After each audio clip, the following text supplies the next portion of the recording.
జై శ్రీరామ్. టాలీవుడ్ ఇండస్ట్రీకి సంబంధించి ఒక ప్రముఖమైన కొరియోగ్రాఫర్ షేక్ జానీ బాషా, జానీ మాస్టర్ అని పిలువబడే ఒక కొరియోగ్రాఫర్ సెక్షువల్లీ అసాల్ట్ చేస్తున్నాడు అని చెప్పి ఒక జూనియర్ కొరియోగ్రాఫర్ పోలీస్ స్టేషన్లో కంప్లైంట్ ఇచ్చినప్పటికీ ఇంతవరకు పోలీస్ యంత్రాంగం గాని రాష్ట్ర ప్రభుత్వం గాని దానిపై స్పందించకపోవడం చాలా దురదృష్టకరమైన విషయం. అమ్మాయి తన కంప్లైంట్ కాపీలో క్లియర్ గా మెన్షన్ చేసినప్పటికీ గత 5 సంవత్సరాల నుంచి, అంటే ఆ అమ్మాయి మైనర్ గా ఉన్నప్పటి నుంచి అతను వేధిస్తున్నాడు, సెక్షువల్ ఫేవర్స్ అడుగుతున్నాడు, అలాగే మతం మార్చుకొని తనని పెళ్లి చేసుకోవాలని ఒత్తిడి తెస్తున్నాడు అని క్లియర్ కట్ గా మెన్షన్ చేసినప్పటికీ ఆ జానీ మాస్టర్ అనే వ్యక్తిని ఇంతవరకు పోలీసులు అరెస్ట్ చేయకపోవడం, అతను నెల్లూరులో ఉన్నాడు అని తెలిసి కూడా అతన్ని అరెస్ట్ చేయకపోవడం, అలాగే రాష్ట్ర ప్రభుత్వం దీనిపై స్పందించకపోవడం చాలా దురదృష్టకరమైన విషయం.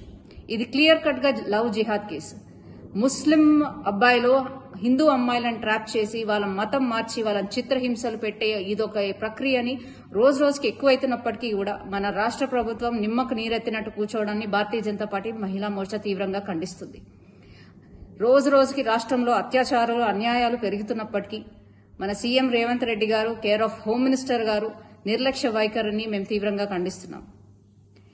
ఇది వెంటనే లవ్ జిహాద్ గా కేసుగా తీసుకోవాలని, అలాగే ఆ అమ్మాయికి వెంటనే న్యాయం జరగాలని, న్యాయం జరిగే విధంగా భారతీయ జనతా పార్టీ మహిళా మోర్చా తనకు అండగా ఉండి ఆమెకి న్యాయం చేసే విధంగా పోరాడతామని, దీన్ని ఎటువంటి పక్షపాతం వహించకుండా ఈ కేసు సాల్వ్ చేయాలని విజ్ఞప్తి చేస్తూ జై శ్రీరామ్.